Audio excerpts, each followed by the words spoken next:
안녕하십니까. 저는 행복백세 자산관리연구회 대표를 맡고 있는 강창입니다. 요즘 우리 사회에 자녀 리스크란 말이 유행인데요. 본인이 아무리 성공을 하고 돈을 많이 벌어도 이 노년의 자식 문제 때문에, 자립하지 못한 자식 문제 때문에 고생하는 부모들이 많다는 겁니다. 어릴 때부터 특히 사회에 출발을 하기 직전까지는 자녀에게 올바른 자립교육을 시켜야 되는데, 그런 내용에 대해서 말씀을 좀 드려보도록 하겠습니다. 우선 자녀 리스크에 대해서 간단히 말씀을 드리겠는데요. 우리가 이제 과소비 이런 말을 많이 합니다만은 중남미라든지 이태리 이런 나라와 비교하면 우리나라처럼 근검 전략하는 나라도 없습니다. 그런데 문제는 자식한테 들어가는 돈은 세계에서 우리가 제일 최고라는 겁니다. 2년 전인가요? 미국의 CNN 방송에서 주요국에 애들 0세에서 18세까지 자녀 양육비로 들어가는 돈의 합계를 국민소득 GDP 합계로 나눠봤더니 비율이 1등인 나라가 한국, 2등이 중국, 3등이 이태리라는 겁니다. 그러니까 우리나라가 소득 대비 세계에서 자식한테 돈을 가장 많이 퍼붓는데요. 작년 8월 말 현재 우리나라 2030 자녀들 중에서 그냥 쉬는 애들, 저는 쉬었으면 쉬었지 그냥 쉬는 게 뭐냐, 일도 없고 찾아볼 생각도 안 하는 2030 세대가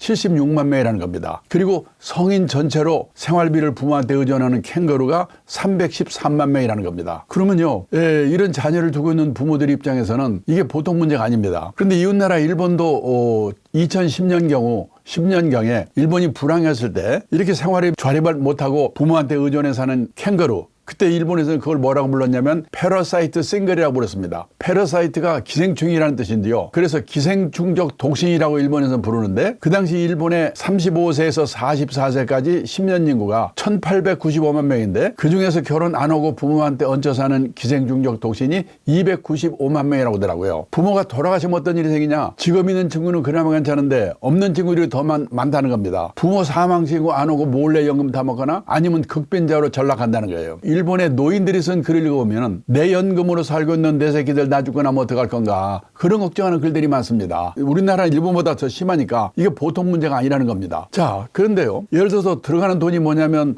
교육비, 이거는 우리가 다 압니다. 사교육비 들어가는 거. 그런데요, 이 신혼부부의 결혼 비용이 또 만만치 않습니다. 제가 작년에 우리나라와 일본의 결혼 비용 비교를 해봤습니다. 우리나라 전국 평균이요, 그 뉴오라고 하는 웨딩 업체에서 발표한 자료를 보니까 신랑댁, 신부댁 양가 합쳐서 우리나라는 약 3억 6천만 원이 든대요. 근데 그중에서 5천만 원이 결혼식에 들어가는 비용이고 양가 합쳐서입니다. 그리고 3억 1천만 원이 집어넣어주는 데 들어가는 돈이라는 겁니다. 그래서 저 일본을 보니까 484만 원, 우리 돈으로 4,800만 원 정도밖에 안 돼요. 왜 이렇게 적지? 그랬더니 이 얘기가 뭐냐, 일본에서는 집을 얻어주는 돈은 결혼 비용에 포함이 안 되는 거예요. 부모가 얻어줄 필요가 없으니까. 왜냐하면 일본의 신혼부부들은요, 그냥 결혼하면 월세에서 사는 게 당연하다고 생각하고 2달치 월세만 있으면 되는 겁니다. 혹시 집을 사는 경우에도 부모가 돈을 대주거나 그런 게 아니고 회사의 신용으로 30년 40년 월부로 집을 사기 때문에 부모가 대줄 필요가 없어요. 그럼 부모는 어떻게 하는가? 결혼 축하금이라는 명목으로 일본 돈으로 150만 원에서 200만 원, 우리 돈으로 1,500만 원에서 2천만 원 정도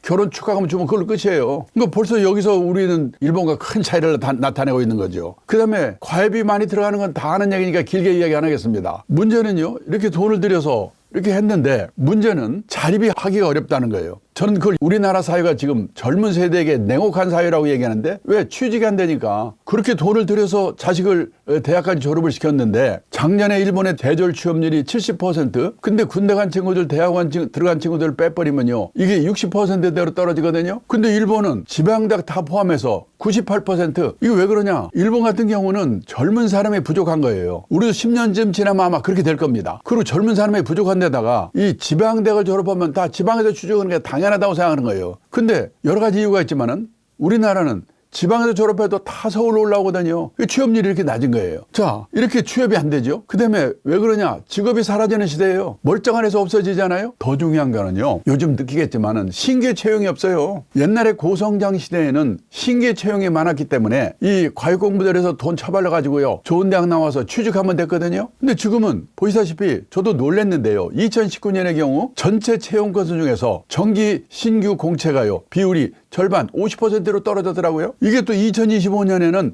19%안 뽑아요. 요즘은 별로 보질 못하잖아요. 이럴 때는 어떻게 해야 되느냐, 중소기업 같은 데 들어가 가지고 몇 번 이직하면서 좋은 회사로 옮겨가야 돼요. 옮겨갈 때 거기서 날 뭘 뽑냐, 학벌, 스펙 아니에요. 이 친구가 우리가 시키려고 하는 일을 잘하는가 못하는가, 전문성을 보는 거예요. 그다음에 평판, 한마디로 인간성이 돼 있는가? 여기서 걸리면 끝이거든요. 걸리면 끝이거든요. 요즘요 대기업 인사 담당자들이 자기들끼리 모여서 그런답니다. 속지 말자 학벌, 다시 보자 스펙. 얼마나 속아서 모르겠습니까? 실제로 제가 옆에서 본 경험인데요. 제가 옛날에 회사에 있을 때 저희 그 위에 사장님 하시던 분이 아주 스카이대학 나오고 훌륭한 분인데요. 아들이 노랑머리 물들이고 속을 더럽게 썩겠어요. 그래서 제가 얼마 전에 점심 먹으면서 물어봤어요. 그 노랑머리 물들인 친구 어떻게 됐어요? 그랬더니 공부를 못해가지고 야간대학 컴퓨터공학과로 들어갔대요. 근데요, 이 대학교 2학년 때 정신을 차린 거예요. 그 서울대 경영학과 나온 친구하고 둘이 어학연수 한 달을 갔는데 저쪽에서요 그 경영학과 나온 친구만 그냥 사람 취급하고 자기는 사람 취급을 안 하더래요. 그래서 여기서 이 친구가 정신을 차려가지고 그때부터 분발했어요. 그래서 처음에는 좋지 못한 직장에 들어갔지만은 나중에 거기서요 중소기업에서 삼성으로 이 스카우트 가요. 거기서 마이크로소프트로 스카우트 가요. 요즘 무슨 오라클인가 하는 외국 회사에서요 임원하고 있어요. 지금 그런 세상입니다. 근데 우리나라요 예를 들어서 자 그러면 돈 들여서 변호사가 됐다. 그 변호사는 만수무강인가? 아니에요. 지금요 변호사들이 어렵대요. 왜? 우리나라 변호사 1번 등록이 1906년에 나왔습니다. 만번대 등록이 2006년에 나왔어요. 변호사가 10,000명으로 늘어나는데 100년이 걸렸어요. 그때 변호사는 끝내줬죠. 귀하니까. 근데 또 10,000명 늘어나는데 8년, 또 10,000명 늘어나는데 5년. 지금 변호사가 34,000명, 5,000명. 일이 없어서 세무사, 법무사 일 뺏는다고 난리잖아요, 지금. 어떤 변호사는 코에 난다고 난리고. 요즘요, 의대 정원 늘리는 문제 때문에 그동안 난리쳤죠? 총당에는 늘리잖아요. 늘립니다. 근데 초등학교에 의대반이 생기거든요. 그 애들이 나중에 의사 됐을 때 안전한 직업일까? 천만의 말씀입니다. 이제 안전한 직업은 없다고 생각하고 부모도 자식도 이 시대에 맞는 제대로 된 직업관을 갖는 거. 경산남도 거창고등학교가 유명하지요. 강당에 있는 직업선택시계명 1번 월급 많이 준다 가지 마라. 이제 월급은요 회사가 주고 나라가 주는 게 아니라 내가 남다른 주특기가 있어가지고 적은 금액이라도 회사를 옮겨서라도 오래오래 다녀야 돼요. 100세 시대는. 남들이 몰려가는 데는 절대 가지 마라. 요즘 대기업 입사 경쟁률 300대 1, 400대 1을 그나리시는데요. 지금 40대 후반에 명퇴한다고 난리잖아요. 제일 마지막에 부모와 마누라와 약혼자가 결사 반대한 데는 무조건 가라. 거기 가면 틀림없다. 근데 제가 53년 이 직장 생활해 보니까 이 말이 맞아요. 근데 이게 어떻게 가능하겠는가? 부모 자식이 소신이 있어야지. 그 다음에요. 우리가 중산층이 데려가려 쓰는데 중산층이라는 게 뭔가? 우리나라 중산층 기준 다 남의 눈을 의식한 겁니다. 아파트 30평 이상. 아파트의 평수가 신분의 상징이죠. 지금 미국, 일본 선진국에서는 작은 집 갖기 운동, 스몰 하우스 운동이 벌어지고 있어요. 자동차 2000cc 이상. 신분의 상징이죠. 선진국에서는 갑자기 큰 차 타면 둘 중에 하나. 깡패 아니면 졸부래요. 제가 작년에 일본의 후쿠오카에 좀 놀러 갔다 왔는데 거리를 가면서 보니까 다 주먹만한 차밖에 없어요. 그 다음에요. 미국의 중산층 기준? 그 사람이 내면으로 성숙된 사람인가? 자신의 주장에 떳떳할 것, 페어 플레이를 할 것, 사회적 약자를 도울 것, 부정과 불법에 저항하는 용기가 있을 것, 그리고 정기적으로 비평등하는 정도 받아올 것. 이 기준에 의하면 우리나라의 중산층이 몇 명이나 있겠는가? 그 다음에요. 우리가 애들을 그냥 부모들이 자기 맘대로 가고 간섭하고 난리잖아요. 아까 말씀드린 거창고등학교 전 교장 선생님 하신 분하고 제가 강의를 다닌 일이 있는데 그분이 뭐라고 하냐면요. 거창고등학교에 전국에서 우수한 학생이 많이 온대요. 근데 바람직한 학부형이 누구냐? 경상도 산청에서 돼지 키워서 보낸 분. 그분은 대한민국에서 자기 아들이 최고야. 네 맘대로 하라고 한대요. 골치 한 방이 누구냐? 서울에서 온 박사아들, 사장아들, 고관아들, 무슨 아들 간섭하고 그래가지고 아주 미친대요. 한번 생각해 보겠습니다. 이 기독교 문학자 C.S. 루이스라고 하는 분이 한 얘기입니다. 부모의 도리는 자녀의 운명을 결정하는 섭리를 대신하려 들지 않고 애정과 정의와 진실성과 유머라는 평범한 원리에 따라 자녀를 교육하는 것이며 여기서부터 중요합니다. 대체로 교육받지 못한 부모들이 이러한 부모의 도리를 더 잘 지키고 있다. 왜? 간섭을 하느니까. 교육받은 부모들이 그냥 간섭하고 애들 그냥 속박하고 한번 반성하셔야 될 겁니다. 그 다음에요. 우리가 애들에게 영어 수학 말고 가르친 게 있는가? 돈 관리를 가르쳤는가? 경제적 자립을 가르쳤는가? 근데 막말로 영어 수학은 못해도 밥 먹고 살거든요. 근데요. 돈 관리, 경제적 자립 이거 모르면 평생 고생하거든요. 제가 얼마 전에 책을 쓰면서 조사해봤는데 미국의 고등학교 교과서에는요. 돈 관리, 경제적 자립 이 내용이 40몇 페이지 나오더라고요. 우리는 몇 페이지 되지도 않는데 선택을 안 해. 수능에서 경제 선택하는 애가요. 1.5%? 배우질 않으니까 대학을 졸업해도요. 저축이라는 말과 투자라는 말이 어떻게 다른지 이것도 모른대요. 미국에서는 중학교만 제대로 나오면 아는데 학교에서 가르치지 않으면 부모라도 가르쳐야지요. 그래서 애들 망쳐먹지 않고 아낀 돈으로 자기 노후 대비를 해야 돼요. 그래서요. 우리 부모들 자신도 마찬가지고 자녀들도 제대로 된 자립교육을 시켜야 돼요. 자립에는 3가지가 있습니다. 첫째, 행위의 자립. 내가 머물렀던 자리 쓰레기 누가 와서 치우게 만들잖아요. 아직도 공중목욕탕에 가보면 바닥에 수건이 널브러져 있습니다. 어떤 사람이 자기가 치울 걸 안 치워서 그런 거거든요. 회사에서도 누가 뭔 일하면 못 믿어. 누가 가서 한번 봐야 돼. 그런 친구 있어요? 그런 친구의 부모는 어떨 거고 본인은 어떻게 될 건가, 노후가. 그 다음에 의식의 자립. 남의 눈에서 벗어나야 되거든요. 우리나라처럼 남의 눈 때문에 미치는 나라가 없습니다. 저는요, 미국에서 살아보지 못했는데 미국서 온 사람이 그러더라고요. 거기는 학교를 졸업해도 넓은 천지에 흩어져 버리기 때문에 친한 친구 몇 명 빼고는 누가 어디서 뭐 하는지도 모른대요. 관심도 없고. 근데 우리는 동창회, 향회, 동네 모임, 개 모임 모여가지고 걔는 공부도 못하는 게 얼굴 좀 이뻐서 시집을 잘 갔는지 뭐 사고 뭐 샀다고 사진 찍어서 올리고, 나는 점심에 이건 먹었다고 사진 찍어 올리고, 누군 어떻고. 우리나라처럼 남의 눈 때문에 미치는 나라가 없잖아요. 남의 눈에서 벗어나야 앞에 일들이 가능한데. 철학자 사르트르가 그랬대요. 인간은 타인의 눈길에서 지옥을 경험한다. 남의 눈에서 벗어나야 앞에 일들이 가능하거든요. 그 다음에 경제적 자립. 경제적으로 자립해야 부모한테, 남한테 폐를 안 끼치죠. 근데 다들 경제적 자립은 뭐냐? 돈 버는 능력, 재테크, 이것만 생각하거든요. 그런데요, 자, 밑에서 3번째 줄, 진정한 경제적 자립이란 주어진 경제적 상황에 자기 자신을 맞춰넣는 능력을 기르는 것이다. 절약이거든요. 그 다음에요, 그래서 이 자립하는 자녀를 키우기 위해서는 각자의 나이에 해야 될 일을 제대로 하도록 부모가 자식들을 교육을 시켜야 돼요. 뭘 해야 되느냐? 우선 2030, 이 사회 출발 막 해서 부터 해야 될 일이 뭐냐? 첫째는 뭐냐? 자녀들에게 국민연금 1층, 퇴직연금 2층, 개인연금 3층, 그걸 3층 연금이라고 하거든요. 3층 연금으로 최소 생활비 정도를 받을 수 있도록 하는 게 가장 중요한 노후 대비예요. 그래서 노후 대비를 20대, 30대부터 시작해야 된다는 얘기예요. 사람들이 놀라지만은 20대, 30대가 되면은 제일 중요한 게 국민연금, 퇴직연금, 개인연금 가입해가지고 연금 준비 시작하는 거예요.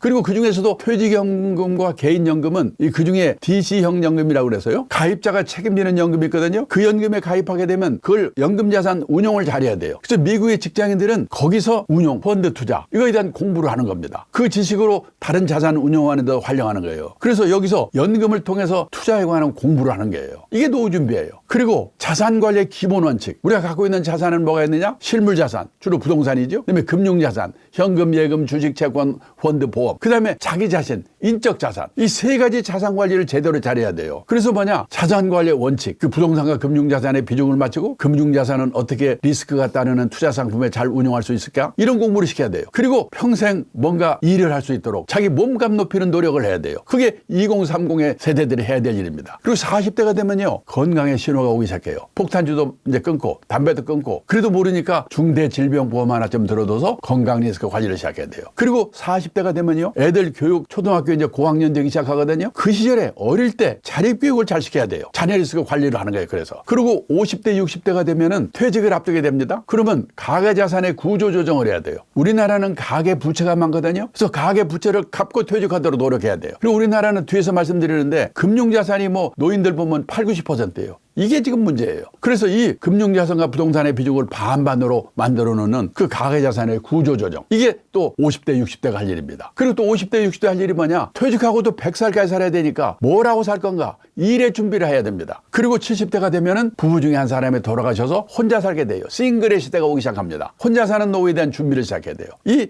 연령대별로 노후 준비를 어떻게 해야 되는가? 부모도 자기 자신을 생각해야 되고, 자녀들에도 이거를 잘 알려줘서 자기 나이에 맞게 뭔가 노후 대비를 하도록 교육을 시키는 거. 이게 자녀 리스크를 관리하는 일입니다. 자녀의 그 자산 관리, 자녀들이 사회초년생이 되게 되면은 주식 투자도 하게 되고 뭐 여러 가지 자산 관리를 하게 되거든요. 그 자산 관리를 제대로 하도록 해서 자녀가 자립할 수 있는 자산을 마련하도록 도와주는 거. 돈으로 도와주는 게 아니라 지식으로 도와줘야 됩니다. 부모가 먼저 자기가 모델이 돼야 돼요. 자식들에게. 그리고 교육을 시켜야 돼요. 그걸 어떻게 해야 될 건가? 자, 우선요, 우리의 자산이 아까 말씀드렸습니다만은 실물 자산, 주로 부동산이죠. 두 번째가 금융 자산, 현금, 예금, 주식, 채권, 펀드, 보험이 있어요. 근데 지금 실물 자산과 부동산을 보면 뒤에서 보지만은 우리나라는 부동산에 몰빵되는 게 문제예요. 그리고요, 사람들이 자기 자신, 인적 자산에 대해서 별로 생각을 안 해요. 근데 저는 이제 제가 8순이 됩니다만은 지금까지 살아오면서 가장 잘한 게 뭐냐? 젊은 시절 일본에서 연수를 받고 우리보다 20년, 30년 앞서가는 일본 사회를, 고령 사회를 보면서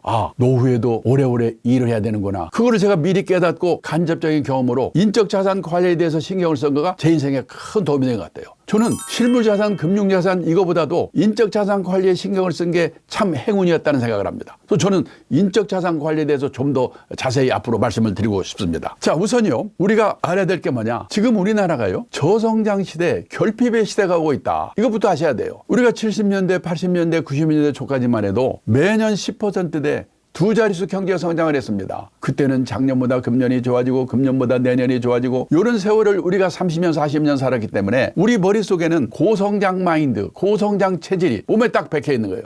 근데 작년, 재작년 1% 성장하느니 마느니 그랬잖아요. 자, 보세요. 우리가 아셔야 될 게 뭐냐면 경제 성장률이라는 하는 것은 노동인구가 늘어나야 돼요. 그리고 애를 많이 낳아야 돼요. 그리고 일을 열심히, 생산성이 높아져야 돼요. 근데요, 노동인구 하나만 가지고 본다면 우리가 1955년에서 60년까지 6.25 이후에 출산율이 가장 높았을 때입니다. 그때 얼마였냐? 전국의 전기 보급률이 20%가 안 됐어요. 그때는 전기도 안 들어오지. 저녁에 우리 부모들이 마땅히 리크레이션도 없어서 그러겠지만은 둘이 만나서 6.3명을 낳았어요. 무지막지하게 난 거예요. 그 사람들이 노동 현장에 투입되면 소비의 주체가 되면서 우리나라가 폭발적인 성장을 했거든요. 근데 작년, 재작년 0.75명. 둘이 만나서 한 명도 안 났어요. 이게 문제예요. 그러니까 우리가요, 앞으로 애들 금방 낳게 되겠습니까? 어려워요. 금방 출산율이 높아질 가능성이 없습니다. 그리고요, 또 결혼을 한다고 해도 애들을 안 낳잖아요. 결혼 연령도 늦어지고. 문제가 뭐냐면은 우리가 저성장 시대, 결핍의 시대가 오고 있는데 그게 1년, 2년으로 끝나는 게 아니라는 거예요. 또 하나 문제는 뭐냐면 고령화의 속도,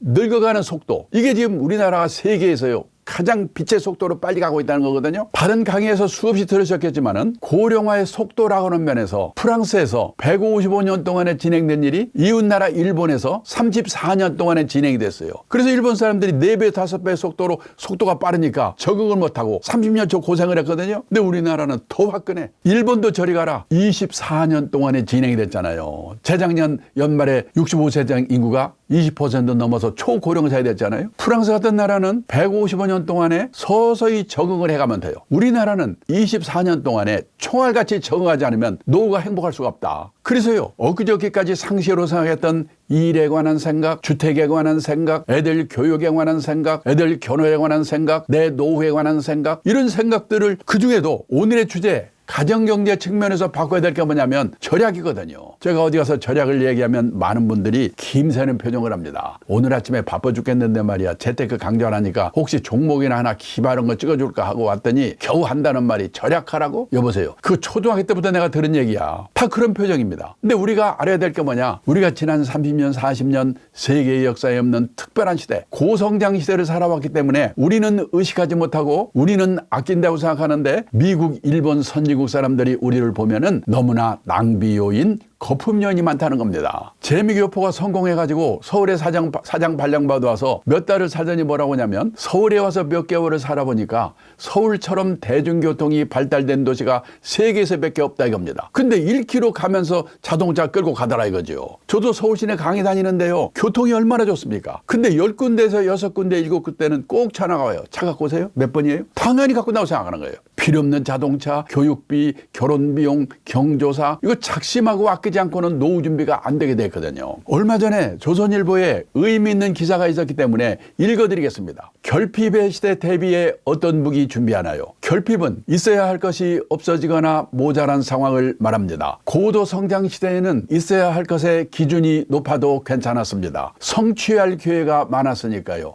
하지만 성취의 교육과 적고 평준화하는 저성장 시대에는 있어야 할 것의 기준이 높을수록 좌절하고 불행해질 확률이 높아집니다. 그래서 요즘 생각이 있는 부모들은 다른 것보다도 자기 애들에게 결핍에 적응하는 방식을 가르치고 있다는 거예요. 제가 얼마 전에 어느 모임에 갔더니 유명한 교수님이 제 옆에 있는데 외동딸이래요. 그해 봄에 대학을 졸업했는데 그때까지 취업을 못했답니다. 괜찮은 대학 나왔고 유명한 교수가 어디 한 번만 부탁하면 안 될 것도 없는데 안 한대요. 재수해서라도 네 힘으로 들어가라. 결핍에 적응하는 방식을 가르치기 위해서. 자기 딸이 용돈이 궁한 것 같은데 자기 돈 있거든요. 주고 싶은 마음이 꿀떡 같은데 참는데요. 결핍에 적응하는 방식을 가르치기 위해서 우리가 이걸 안 해가지고 우리 애들이 지금 장난이 아니거든요. 그래서 다른 거 재테크 이런 것보다도 우리 자식들에게 이런 내용을 교육을 시키는 게 제일 중요하다는 거예요. 그게 자녀 리스크를 방지하는 방법입니다. 제가 십몇 년 전에 일본에 책방에 가니까 절약에 관한 책들이 쫙 깔려 있는 거예요. 아, 그때만 해도 신경일나게 돈 버는 책을 놓고 쪼잔하게 무슨 절약이야? 한번 시내 서점에 들려보세요. 우리나라 서점에도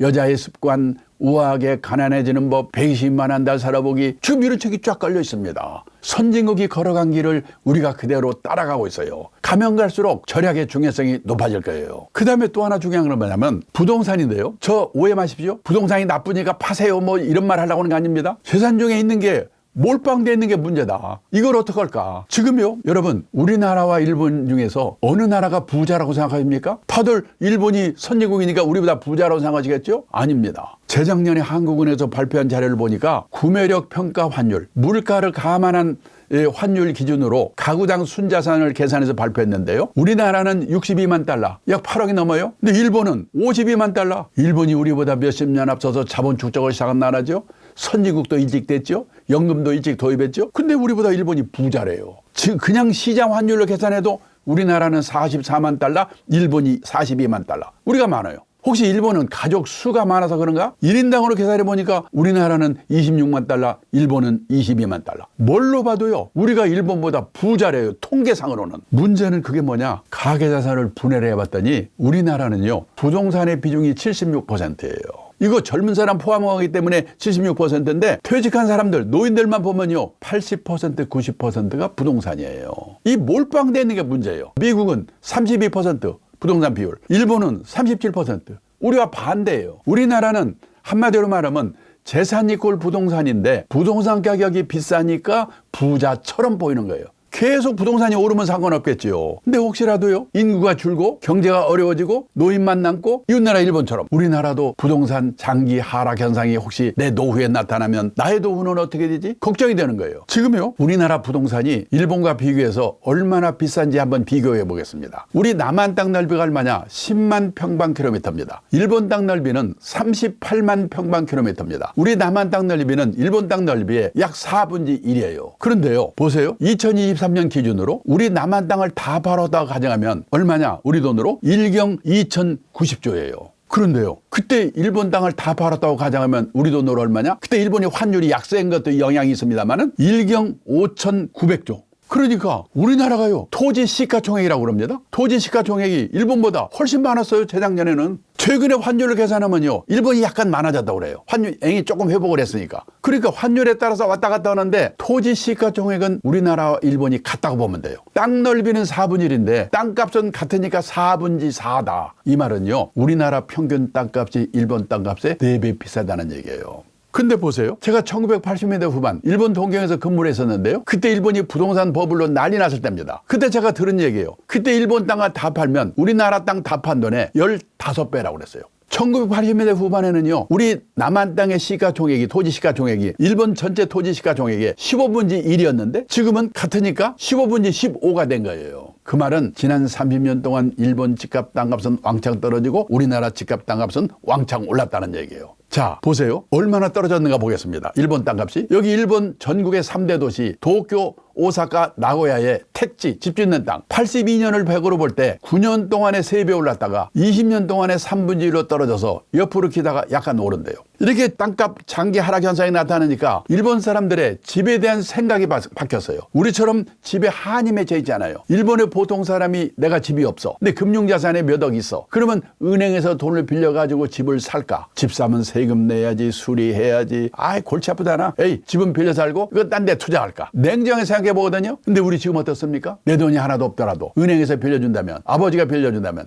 영끌 눈 감고 집 사거든요. 지금 집 사는 돈을 빌려주는 거가 엄청난 특혜가 되잖아요. 누구는 빌려주고 누구는 안 빌려주는데 우리나라가 지금 난리잖아요. 근데 일본에서는 마음대로 빌려가세요. 그 돈으로 사세요. 그래도 안 빌려가, 안 사. 왜 그럴까? 한번 냉정하게 생각해 보셔야 된다는 거예요. 근데 오늘은 제가 부동산 얘기를 길게 하고 싶어서 하는 게 아니기 때문에 그냥 부동산이 저는 좋고 나쁘게 문제가 아니고 보시다시피 재산용에 부동산이 몰빵되는 게 문제다. 혹시 5년 후, 10년 후, 20년 후 내 노후가 됐을 때 부동산 버블이 붕괴가 되면 노후가 어떻게 될까? 그게 걱정되는 거예요. 그래서 결론만 말씀드리면 투자라고 하는 것은 리스크가 따르는 것입니다. 따라서 재산이 한 곳에 집중되어 있으면 안 됩니다. 갖고 계신 재산이 100% 부동산에 몰빵되어 있으시다면 그 부동산이 오를 때 오를 망정 우선 10% 20%라도 금융자산을 가지세요. 그리고 나이가 들어가면서 금융자산의 비중을 높여가셔야 됩니다. 환갑나이쯤 되면요 선진국 수준까지는 못 가더라도 부동산과 금융자산의 비중이 반반 정도는 돼야 된다. 그래야 오르든 떨어지든 주택빈곤 하우스포어가 안 된다. 그리고 옛날처럼 과도하게 부채를 안고 집 사는 거는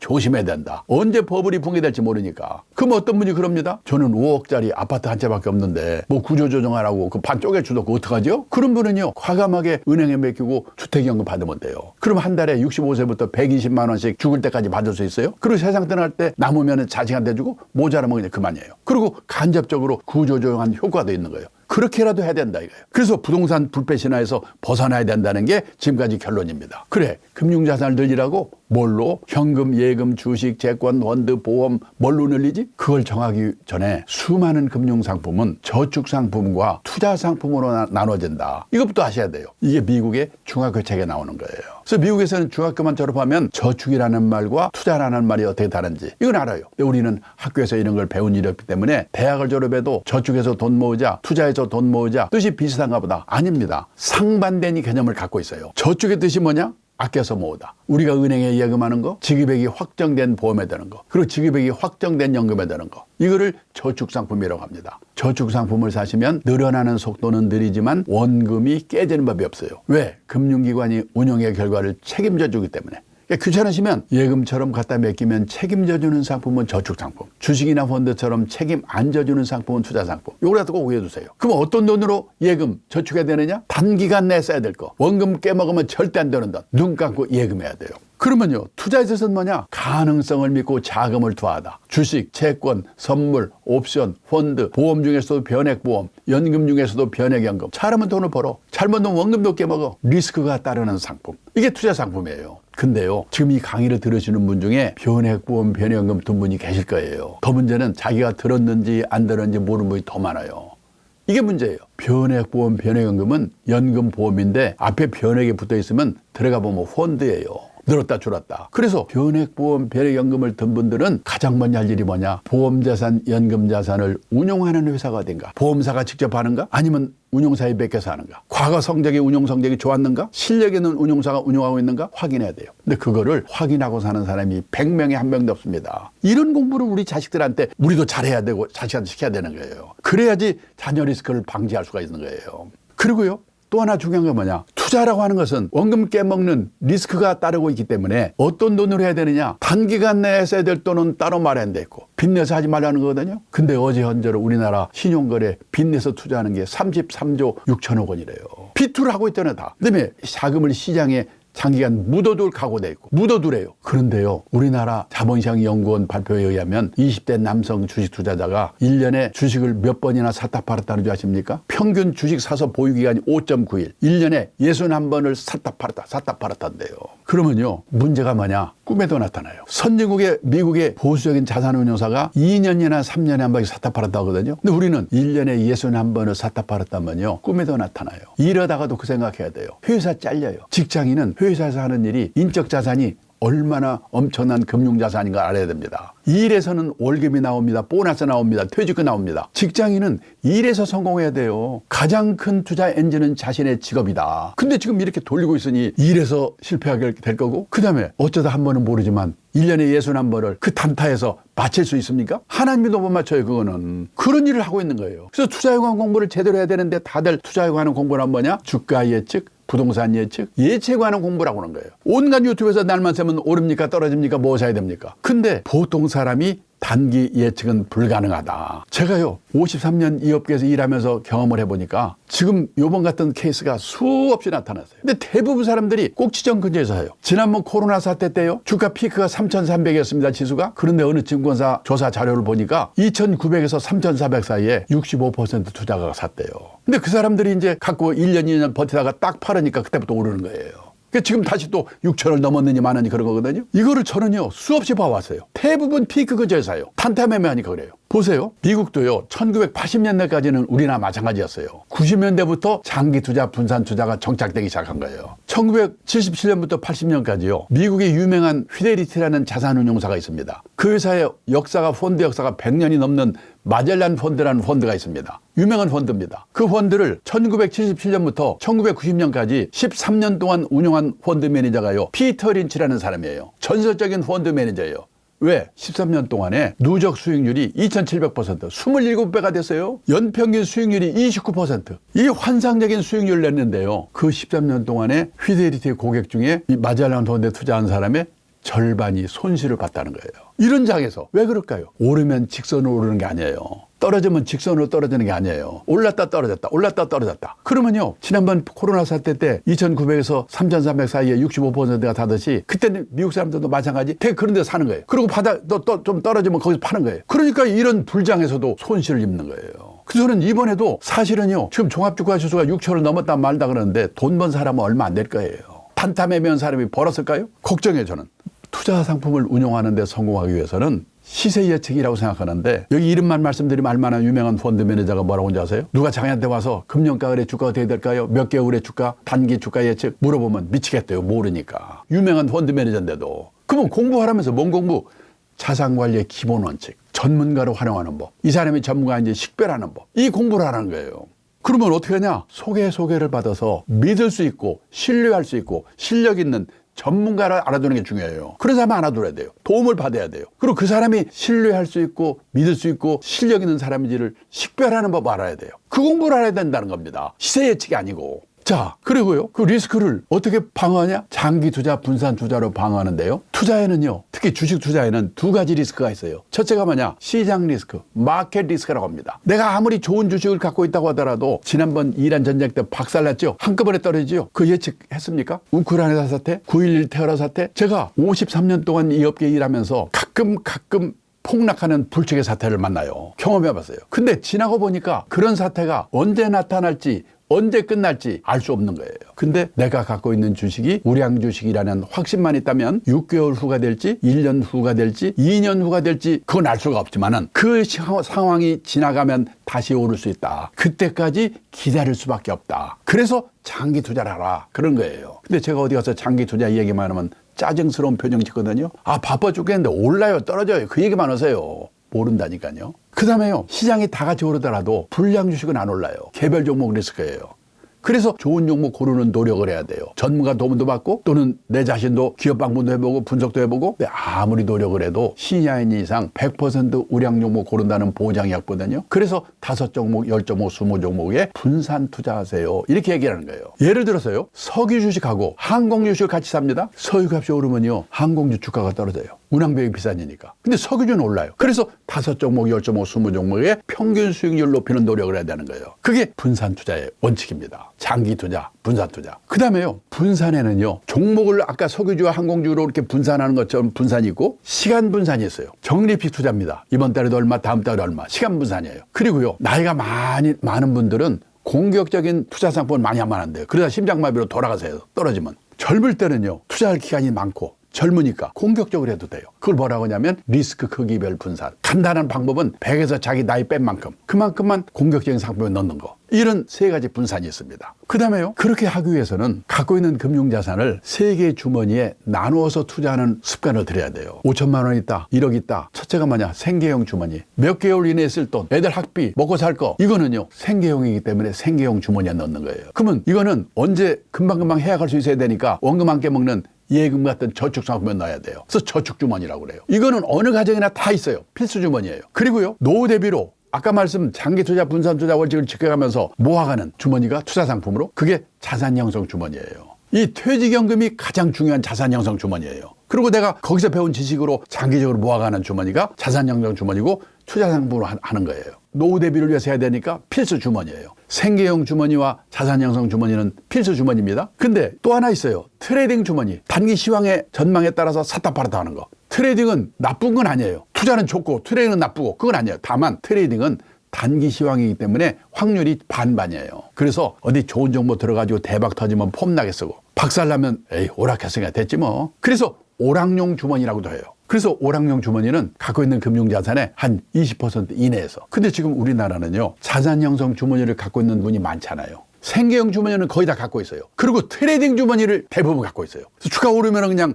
예금 통장에서 꺼내가지고 트레이딩 주머니 갖다가 주식 사요. 까먹으면 나쁜 새끼들. 그러고는 팔고 또 생계형 주머니로 옮겨가요. 생계형 주머니와 트레이딩 주머니, 즉 저축 주머니와 오락 주머니를 왔다 갔다 하고 있거든요. 근데 트레이딩 주머니는 없어도 되는데 자산 형성 주머니를 꼭 챙기셔야 된다. 이 말씀을 드리고 있습니다. 그리고요, 우리가 어떤 분이 그래요. 나는 지금 종잣돈이 없잖아요. 그러니까 B2밖에 못 하잖아요. 그런 분은요, 적립식 투자를 하면 되는 거예요. 시간 분산 투자. 그러면 투자를 하면서 종잣돈을 모아가는 거예요. 예를 들어서요. 어떤 분이 한 달에 10만 원씩, 1년에 120만 원, 10년 동안에 1200만 원을요, 적립식으로 펀드에 투자를 했다. 근데 시작할 때 10,000원이었어요, 펀드 가격이. 근데 그때부터 주가가 떨어지기 시작해가지고 5년 동안 떨어졌어요. 그러면 한 몇 개월 하다 다들 관두지요. 근데 그 펀드가 우량 펀드라는 확신만 있다면요, 그냥 계속 하는 거예요. 2,000원까지 떨어졌어요. 근데 5년 후부터 다시 반등을 해가지고 또 5년 후에는 10,000원. 원래 가격으로 돌아왔습니다. 그러면요, 어떤 달에는 10,000원에 사고 펀드를, 어떤 달에는 8,000원에 사고, 어떤 달에는 2,000원에 사고, 어떤 달에는 6,000원에 사고. 그래서 10년 동안 뒤고 하나 눈이 하나 투자를 했습니다. 그러면 적립된 금액의 원금은 얼마냐? 10만 원씩 1년에 120만 원, 10년이면 1,200만 원입니다. 그런데요, 각각 다른 가격에 실제로 산 펀드의 평가액은 얼마일까요? 제가 물어보면요, 사람들이 10,000원 했던 게 10,000원에 왔으니까 그냥 먼 거는 와 있지 않을까요? 1,200만 원 아니에요? 다들 그렇게 대답해요. 그런데요, 2,410만 원이에요. 2배가 됐어요. 왜 그럴까요? 예를 들어서 2,000원일 때 펀드 가격이 기분 더럽게 나쁘죠. 근데 그때는요, 10,000원일 때는 한 개 샀다면 2,000원일 때는 5개를 사는 거예요. 그래서 그때부터 조금만 주가가 오르더라도요, 회복력이 무지개 빠른 거예요. 그래서 원래 가격으로 돌아왔는데도 불구하고 평가액이 2,410만 원, 2배가 된 거예요. 이게 적립식 투자의 매직 파워, 마력이라고 그러는 거예요. 종잣돈 없다고 억울해하지 마시고 이런 식으로 적립식으로 투자를 해가지고 목돈을 만드시라는 거예요. 그래서 목돈을 5천만 원 만들었다, 1억을 만들었다, 그러면요, 그냥 두면 안 돼요. 그걸로 주식은 다 했다가요, 주가 떨어지면 또 원위치 돼버리잖아요. 목돈이 되면요, 리스크 크기별로 분산을 해야 돼요. 그렇게 하는 걸 뭐라고 하냐면 포트폴리오를 짠다, 그렇게 얘기합니다. 포트폴리오라는 뜻은 뭐냐? 서류를 끼우는 홀더, 금융상품을 넣는 바구니, 보유 금융자산 일람표. 예를 들어서요, 대개 자녀 포트폴리오가 어떻게 되세요? 예, 아들, 딸입니다. 이게 포트폴리오예요. 그러면요, 내 금융자산 포트폴리오는 어떻게 짜는가? 자신의 형편에 맞게 짜야 돼요. 형편이 뭐냐? 나이가 많은 분은요, 보수적으로 해야 돼요. 왜? 살열이 얼마 남고 자기 나이가 많으니까. 젊은 사람은요, 공격적으로 돼요. 제일 중요한 게 나이예요. 그래서 아까 말씀드렸죠, 100에서 자기 나이 뺀 만큼 남는 것만큼만 공격적인 데 나라고. 두 번째는요, 재산 상태. 부자는요, 공격적으로 해도 돼요. 재산이 많으니까. 근데 돈이 없는 분은 예금이나 해놓고 일을 열심히 해야 돼요. 근데 현실은 반대입니다. 부자는 오히려 예금 많이 해요. 돈이 없는 분은 저기 미사리 조정 경기장 가보세요. 오전에 어디서 돈 버는 거 가지고 오후에 가서 이판사판을 걸어버리잖아요. 안 되는 거예요. 없는 분은 예금 해놓고 일을 열심히 해야 돼요. 그다음에 가족 상황, 6개월에 딸 시집 보낼 분은 그만큼은 단기 금융상품으로 갖고 있어야 돼요. 가족 상황이 포트폴리오에 영향을 줍니다. 그리고 자신의 투자 성향, 약간만 떨어져도 가슴이 덜덜덜 떨리는 분은 보수적으로 해야 돼요. 그리고 좀 떨어져도 마음이 태평한 사람은 좀 공격적으로 해도 돼요. 그리고 자금은 언제 쓰고 뭐에 쓸 건가? 노후자금인가, 자녀 학자금인가, 주택자금인가, 결혼자금인가, 그거에 따라서요, 비율이 달라져요. 그럼 도대체 이걸 날 어떻게 하라는 거예요? 이걸 내가 비율을 어떻게 정하라는 거예요? 그래서 뭐냐, 우량 금융회사에 가면 이런 거를 조사하는 설문지를 줘요. 설문지에 대답을 하면요, 점수가 나와요. 그래서 손님은 몇 점이 나왔는데 나이도 드시고 그랬으니까 좀 보수적으로 하세요. 손님은 공격적으로 되겠네요. 거기서 짜주는 거예요. 근데 그게 귀찮다. 그러면 100에서 자기 나이 뺀 만큼. 내가 60대다? 100에서 60 빼면 40 남아요. 40%만큼만 주식이나 주식형 펀드, 공격적인 데 넣고 나머지 60%는 채권형 CMA 같은 안정적인 데 넣으세요. 이런 뜻이에요. 그렇게 해야 돼요. 자, 그러면요, 그걸 짜놓고 나면 그냥 제대로 돈 버는가? 아닙니다. 정기적으로 점검을 해야 돼요. 그걸 뭐라 하면 포트폴리오를 관리한다고 그래요. 예를 들어서 어떤 50대 투자자가 100에서 50배면 50 남으니까 주식형 펀드에 50%, 채권형에 40%, CMA 10% 이렇게 투자를 했어요. 그리고 이제 기간을 정해야 돼요. 어떤 사람은 3개월, 어떤 사람은 6개월, 어떤 사람은 심지어 1년. 제가 보기에는 우리나라는 6개월이 좋지 않을까. 저는 6개월에 한 번씩 점검하고 있습니다. 6개월 동안은 다른 생각하지 말고 일 열심히 해. 그리고 여윳돈 생기면 그 비율을 쪼개서 넣어. 그리고 6개월 후에 가봤어요. 근데 그 사이에 주가가 많이 올라가지고 그러면 주식형 펀드가 많이 늘어날 겁니다. 주가가 올랐으니까. 채권형이나 CM에는 올랐다고 하더라도 상대적으로 비중은 줄어들 거예요. 그래서 예를 들어서 65대 28대 7로 바뀌었다. 그러면요, 늘어난 65%에서 늘어난 부분 15%만 팔아서 주식형, 채권형 거기다가 옮겨요. 다시 50대 40대 10으로 돌려요. 왜? 주가가 너무 올랐으니까 떨어질 것 같아서 뭐 그럴 수도 있어요. 근데 팔았는데 불구하고 계속 오를 수도 있어요. 그럼 김새겠죠? 근데 왜 팔어? 50대인 나한테는 주식형 펀드의 비중이 65%라는 것은 너무나 공격적인 비율이야. 나한테 맞는 비율로 맞추기 위해서 그런 거야. 팔고 나서 더 오르더라도 원망하면 안 돼요. 나한테 맞춘 거니까. 그래서 50대 40대 10으로 돌렸습니다. 또 6개월 됐습니다. 이번에는요, 주가가 떨어졌어요. 그러면 상대적으로 주식형의 비중이 줄어들 거예요.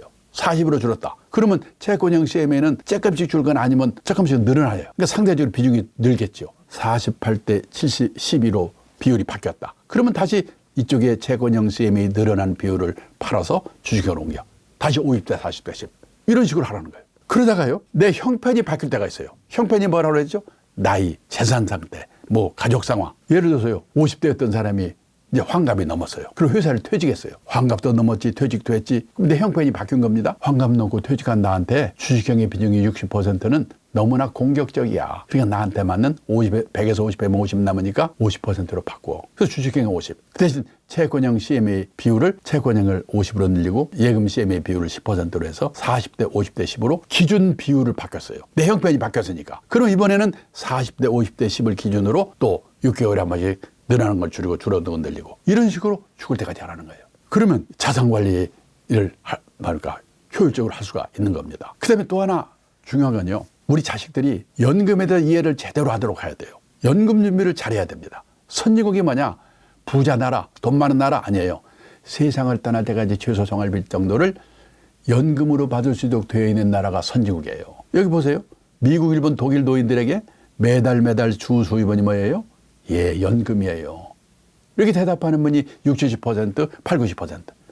우리나라는 그렇게 대답할 수 있는 분이 31%. 왜? 학교 선생님, 공무원, 군인 출신하고 일부 준비된 사람밖에 없으니까. 우리나라 노인들은 뭘 먹고 살았냐? 1980년도만 해도 보세요. 자녀의 도움이 72%잖아요. 그때는 자식이 도와줬으니까. 우리는 뭐든지 화끈해. 지금은 자녀의 도움이 10%로 줄었어요. 몇 년 지나면요, 우리나라도 미국, 일본, 독일처럼 뭐 0.7, 1.9, 0.4 이렇게 바뀔 거예요. 선진국 어느 나라도 자식이 부모의 주 생활비를 도와주는 나라가 없다. 그래서 저는 우리 애들이 제일 연금에 대해서 신경 쓰도록 만들어야 돼요. 부모도 그래 했어야 되고. 그래가지고 회사 취업하면요, 자동적으로 국민연금을 가입하거든요. 국민연금은 나라에서 다 운용해 주니까 나중에 일찍 받을까 늦게 받을까 요런 것만 신경 쓰면 돼요. 그리고 평소에는 신경 쓸 필요 없어요. 퇴직연금은 회사가 책임져 주는 DB형이면 상관이 없는데 지금 점점 대부분이 DC형으로 바뀔 겁니다. 그러면 연금자산 운용을 내 책임화해야 돼요. 여기서 공부를 해서 연금자산을 늘리고 투자하고 하는 공부를 하라는 거예요. 개인연금도 마찬가지예요. 개인연금도 대개 DC형으로 가입하니까 퇴직연금과 개인연금 관리를 잘 해야 돼요. 거기서 투자하고 하는 공부도 하고. 그걸로 준비를 못한 사람의 경우에는 아까 말씀드린 것처럼 부동산연금, 주택연금이나 농지연금을 활용할 수밖에 없다. 그래서요, 미국의 직장인들 경우에는 회사에 입사할 때부터 이 회사는 퇴직연금 제도가 어떻게 되어 있는가, 내가 얼마 내면 회사가 얼마 내주는가, 공부를 시켜주는가, 이걸 다 조사해보고 입사를 해요. 그게 중요한 복지니까. 근데 우리는 회사에 입사하면서 퇴직금인지 퇴직연금인지, 퇴직연금은 DB형인지 DC형인지, DC형이면 내가 어떻게 해야 되는지, 퇴직할 때까지 그것도 모르고 퇴직하는 사람이 많아요. 신경 쓰셔야 돼요. 그래서 미국에서는 특히 휘데리티 같은 경우에 고객을 보면요, 퇴직연금 100만 장자, DC형이나 IRP, 우리로 말하면 IRP, 개인형 퇴직연금, 이거의 계좌당 금액이, 적립액이 100만 달러. 100만 달러 넘는 사람을 뭐라고 하냐면 퇴직연금 100만 장자라고 그러거든요. 지금 우리 돈으로 따지면 한 15억 정도 모은 사람. 그러면 성공한 거예요. 그럼 다른 자산과 활용해서 행복한 노후를 만들 수 있으니까. 휘데리티에 작년에 보니까 DB형하고 DC형 합쳐서 100만 명 정도래요. 근데 fidelity 시장 점유율이 20%니까 미국 전체로는 500만 정도의 직장인이 연금 100만 장자예요. 우리나라도 조금만 신경을 쓰면요, 100만 달 장자까지는 못 가더라도 50만 장자는 얼마든지 가능합니다. 그러면 행복한 노후를 맞을 수 있어요. 그래서 우리 자녀들이 연금에 신경 쓰고 가지고 연금 자산 운용을 열심히 하고 거기서 배운 지식으로 다른 자산 운용하는 데 활용하도록 도와주는 일, 이게 부모가 해야 될 일이에요. 그러기 위해서는 퇴직연금 가입자의 주인의식이 필요해요. 입사할 때부터 우리 회사의 퇴직연금제도가 어떻게 돼 있는가 열심히 보고, 그리고 내 책임이니까 자기 책임의식을 확실히 느껴야 되고, 그 다음에 노후에 대비한 장기 자산 운용은 단기적으로는 올랐다 떨어졌다 가격 하락 리스크가 있더라도 장기적으로는 예금 금리보다 높은 그런 수익률을 기대할 수 있는 주식이나 주식용펀드에 운영해야 된다. 이런 인식이 확실하게 정착되어 있어야 돼요. 그래서 우리 애들에게 연금의 중요성, 그리고 DC형 연금의 경우 자기 책임의식, 그러면 연금자산 운용하는 데 필요한 투자 지식, 이 공부를 회사 입사와 동시에 열심히 하도록 우리 자녀들을 교육시키면요, 걔네들이 노후 걱정 없이 나중에 퇴직을 하게 되면 부모의 노후도 행복하게 된다. 그래서 자녀 리스크를 막을 수가 있다. 그래서 저는 자녀의 자립교육에 대해서 오늘 제가 말씀을 드렸습니다. 한번 실천하시기를 부탁드리면서 제 강의를 끝내겠습니다. 감사합니다.